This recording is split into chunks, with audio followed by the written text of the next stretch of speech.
My pregnant girlfriend blamed me for losing her sense of self. Do I bring it up? My girlfriend and I have been together for a little under a year.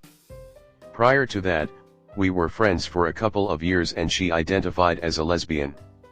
Eventually, we got closer and closer to the point where there were obvious feelings, so we started to date. It was off to a good start. Right when we really started getting serious, boom, we found out she was pregnant. It was a big surprise, but this isn't my first rodeo. I have a son from my previous marriage, but he's already in college, so I have a lot to catch up on. After getting over the shock, our relationship progressed and she moved in with us. Things were good, but when she told her group of friends, they all basically turned on her. They were put off by two things. One, she was dating me, a man. Two, she was having a child. More so the first. It wasn't an instant cut off, they were just slowly distancing themselves. I feel really bad because it's not like her to just sit around. She has always been a person that is always on her next move. Yesterday night I was going out with friends and she was not in a good mood that whole day. As I was preparing to go out, I asked her if she wanted to come with me and she took that to offense and went on a rant on how she doesn't need my pity because she has no friends and then blamed me for doing a 180 on her life. I tried to stay home but it was clear that she didn't want me around. She apologized this morning and said she was just having a bad day and didn't mean what she said. I know how pregnancy hormones can get, so I just wanted to know if I should touch base on her comment or if I should let it go. My main focus is trying to avoid resentment from building and addressing anything if it's beneficial. ComNet. You could try talking to her about what she said and see how she's feeling about it now. You didn't change her life alone. I mean, yeah, you both played a part in her getting pregnant, but she is choosing to be with you. Her friends aren't real friends if they can't stick around regardless of your relationship and her pregnancy. Touch base with her on it. See if it can be talked about and reach an understanding. White, this is such a rough situation. The fact that her friends weren't even supportive in the slightest is upsetting and actually kind of weird. It's one thing to be concerned for your friends making big decisions like having a baby, but it's another thing to totally abandon your friends over those decisions. Pregnancy is so hard on the body for a lot of people. It doesn't help that she is being abandoned by people who are supposed to be there for her. The most important thing for you to be doing right now is doing the most you possibly can to make her feel supported. She definitely did not mean it if she is apologizing. She is going through a lot of emotions and a lot of change in a short period of time, in a vulnerable state at that. Maybe open up communication about how you could possibly provide support for her at this time, and if she doesn't know what you could do to help her, try to brainstorm and come up with ways you can make her feel loved and supported. In turn, she may come closer to knowing what specific support she needs once she realizes she doesn't need to be surrounded by people to feel supported. You are there as her support and she isn't alone. Poor GF, she is realizing she is losing her circle of friends. You should still touch base with her. Encourage her to make more friends, maybe join a mama group. She is probably having some anxiety being a first pregnancy and expected her friends would support her but didn't. All that with her hormones going through the roof. Next story 2. My husband's friend disconnected from us after his wedding day. I needed to post this here to make sure I'm not crazy, biased, or wrong with my analysis. A few months ago, we attended the wedding of my husband's, Chris, best friend in Washington. Let's call the best friend Harry. They have studied together and were roommates in university and after that for many years. We attended it together with another friend, Gary, who is close to the groom/Harry. The guys were asked to give a toast, and they were told by Harry that there weren't any restrictions on what could or couldn't be said. My husband and his friend Gary prepared a heartfelt toast about how Harry has fallen in love with that girl and how he's transformed in a positive way, thanks to her love and positive influence.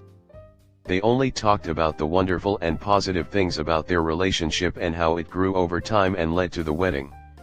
Nothing more, nothing less.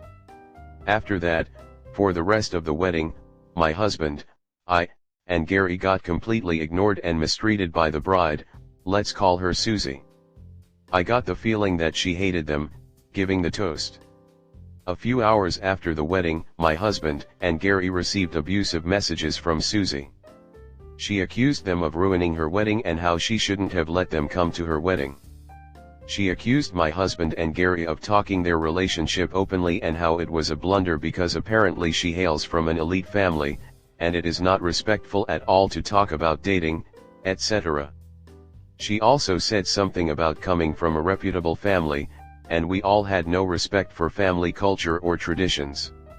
She kept on sending abusive messages and deleted some of them. This kept going on until 1 or 2 a.m. Both my husband and Gary were shocked, upset, and hurt. It took them days to reel out of it. They're still traumatized by it. The day after the wedding, as we were driving to our train station, we were able to talk to Harry, who ensured things were normal and okay, and I finally opened up to him in tears about how my husband received some nasty messages. That was the last time my husband ever spoke to his best friend, Harry. It is complete silence from him, and he did cut us out of his life. Few things to note. Harry started acting aloof a year or so before his wedding. He started getting less communicative, and he chalked it up to stress at work. Whenever he would talk to me, he would always come out of the house and take the call. I found that odd, but I only talked to him once every 3 to 4 months, so I tried not to overthink it. Gary's spouse and I left messages to Harry once or twice to see how he was doing, but again, there was no response at all. The wedding was not done according to the culture or traditions she was from or brought up with. They married in a different country, invited very small group of people, and she planned the entire wedding. The weirdest part for me for the bride's toasts, which were given by her one close friend and another by a fellow student at her university. Both the toasts were entirely about singing praises about how smart, beautiful, and talented she is. I found it extremely strange. Even during the days of dating, apparently, she never hung out or socialized with any of Harry's friends. My husband stayed with her and H once when he was traveling to their town on work. That was the only close interaction he had with her, and things seemed normal. I feel sad things ended this way because I shared an affectionate relationship with Harry. He always made sure to help me out as a friend whenever our marriage hit a rough patch, and made extra effort to include me in the guy friends group during my husband and my initial days of dating.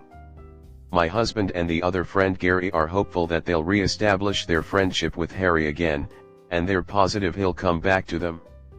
However, I don't feel the same. Both of them have been traumatized by this incident, and I don't have the heart to tell them that they might have lost his friend forever. Based on all these recollections of what has happened, I connected the dots and strongly felt that she could be a narcissist. Am I reading this all incorrectly? The reason I say this is because I suffered severe abuse at the hands of my narcissistic mom for 2 decades, finally fought it out, overcame it, survived and protected myself, and all the signs look very similar. My dad has been isolated from his family and friends, in a sly and aggressive way.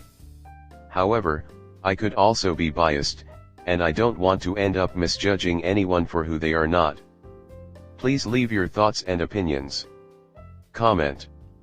He is being emotionally abused. She is isolating him from his friends, a tactic to keep him all to herself. It's very apparent, based on what you wrote. I hope he's okay, but I think there's nothing you can do now. Based on what you wrote, sounds like she has a personality disorder, probably NPD. At the end of the day though, it's not really your business and there's nothing you can do, until and unless the friend reaches out to you for help. Please use fake names instead of initials. Next story 3. I am at my wit's end with my boyfriend's inability to hear me and don't know what to do. None of us have any hearing problems. Both of us are 100% healthy with recent doctor visits in the last year. No history of mental illness, learning disabilities, or anything that would impact one's ability to hear or process information. He also needs regular physicals for work and is always fine. We have been together about 4 years, and for the past year or so since moving in together January 2022, he just does not seem to hear me. He says what after everything I say. Sometimes it's understandable, I'll be in a different room or he'll be distracted / on his phone. But most of the time we are literally right next to each other. One day I actually kept track on my phone and he said what after about 14 out of 20 things I'd said. He acts so confused as well, and I feel like I am talking to a child at times. Examples. We were recently hanging pictures in our guest bedroom. I asked for the hammer sitting next to him by saying, "Can you hand me that?" pointing to the hammer on the table. "What?" was his response. I had the nail in my hand and pointed to the only thing on the table. He was standing there watching me do it. What else would I be asking for? I told him the other day I was going to take a shower in a few minutes as he was cooking dinner. He said, "Okay, sounds good." I asked if he needed help. He said no. I said, "Okay, see you in a minute." He gets frustrated and says what in an annoyed tone. It was late the other night and he was playing video games. I said I was tired and was going to go to bed, then I asked if he had taken the dog out recently and he said no. I said, "Okay, I'll do that and then go to bed." His response, "Do what?" I know these seem small, but these are just a few of a handful of scenarios that happen daily. It's frustrating because I feel like he is not listening to me at all and I have to be extremely slow, repetitive, and clear with everything I say. I told my mom and she laughed and said that's how men are, get used to it. This can't be normal. I can't keep repeating myself non-stop. Sometimes I worry I have a speech issue, but no one else seems to struggle to hear me. Has anyone experienced this before, or do you know if there could be something more serious going on with his health? This is a small frustration that is building and I don't know how much more I can take. We have very few and small issues otherwise. Communication is the only glaring issue. Comment. Wow. He needs to go see the doctor. If he has the same issue focusing on a conversation with the doctor, then there is something wrong. If he only asks you to repeat yourself all the time, then there needs to be behavior adjustment conversations, cause that's a dick thing to do to you. My wife says what a lot, sometimes it annoys me, but after 34 years I'm used to it. Talk with him. Sometimes one's mind wanders elsewhere and they miss the start of what you are saying. Perhaps start with honey. Get his attention and then start talking.